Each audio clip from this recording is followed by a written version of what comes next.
Hello, everybody, and welcome to this special session of Chip Talks. Today, we're going to talk about plant therapies. So you've probably heard a lot of people talk about plant therapies. Well, what does that mean exactly? What's a plant therapy versus a pharmaceutical therapy, right? So what's the difference between plants and, let's say, drugs? Well, let's talk that through a little bit. So what is a drug? Well, a drug is, these terms are specific and mean something, let's just say, professionally. So a drug is something that has been through FDA clinical trials and passed, right? So the FDA is who decides whether something is a drug or not after you have submitted it. Let me walk you through an example of this because I think this is the easiest way to make this clear. But the thing that I want to compare and contrast is natural products, which we'll call plant therapies for the purpose of this video, versus real drugs, okay? So how does that work? Well, let's say you're a researcher and you want to solve pain management, right? So you go down to the jungles in Peru and you start wandering around and you talk to some shamans and they say, hey, this berry works great for pain, and you try it because you've got a bad back and it works good for your pain. And you talk to the locals and they say, yeah, that's what we use all the time. Very safe, very good stuff. So you take it back and you give it to a couple of your friends who have pain issues, and the berry works. Oh my gosh, you can change the world now. You've cured pain. Well, not quite that easy. First of all, you have to this is a new thing, right? Even though they've been taking it down in Peru for a long time, no one's taking it here. Is it safe? Who knows? So you got to prove safety on it. So you've got to go take it to animal testing and things like that to prove that it's going to be safe for human consumption. If you're a smart businessman, you've got to figure out what's the goodie in there. What's the active molecule? What's the thing that's really, helping with pain? And you're going to want to figure that out, and you're going to want to isolate that molecule, and then you're going to want to copy it. You're going to want to synthesize that molecule, and that's what you patent, okay? So after you've patented your molecule, now you take it to file for an IND, for more safety studies, for all the way up the FDA clinical trials path through phase 1, phase 2, and phase 3 clinical trials.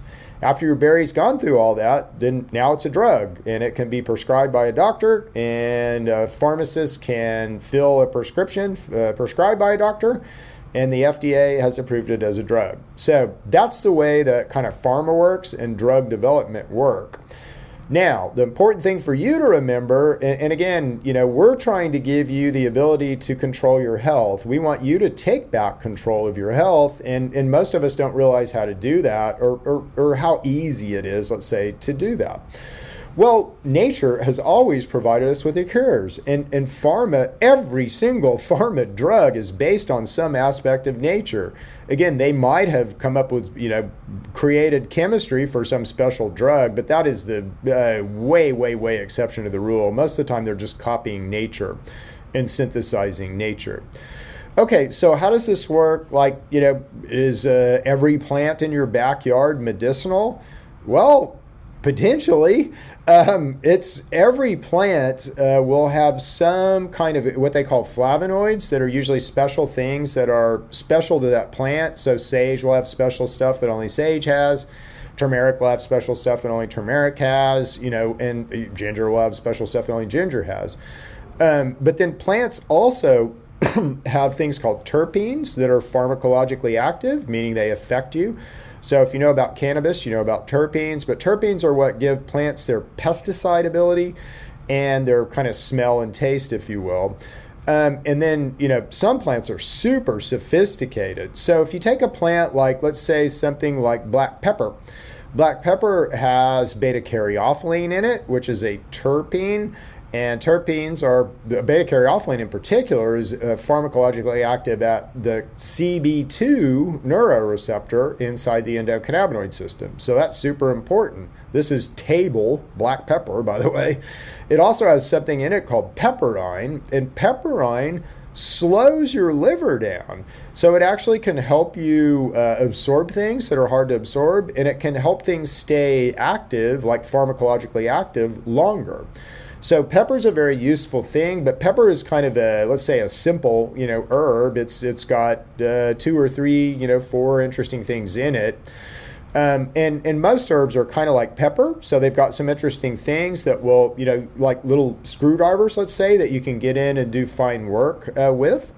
But a lot of plants are more sophisticated and have a lot of flavonoids and a lot of pharmacological power. So something like curcumin, or something like turmeric, has a lot of stuff in it. So curcuminoids that are in turmeric, there's a lot of those, and they have different properties. And they're all pharmacologically active, meaning that they will help you, in certain ways.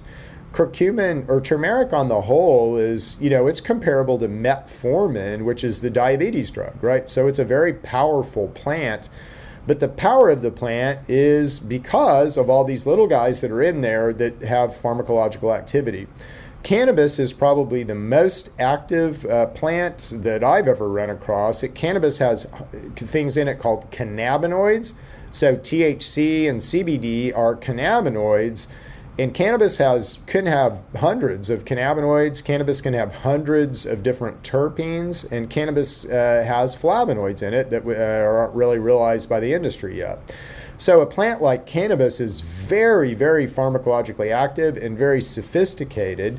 And it needs to be because it really impacts our most sophisticated system called the endocannabinoid system. Thank you. We'll leave it there. So that's all on plant therapies. Again, God's always given us the cures. They're in nature. They're in those plants. And we need to take them and build our plant therapies with them. See you guys.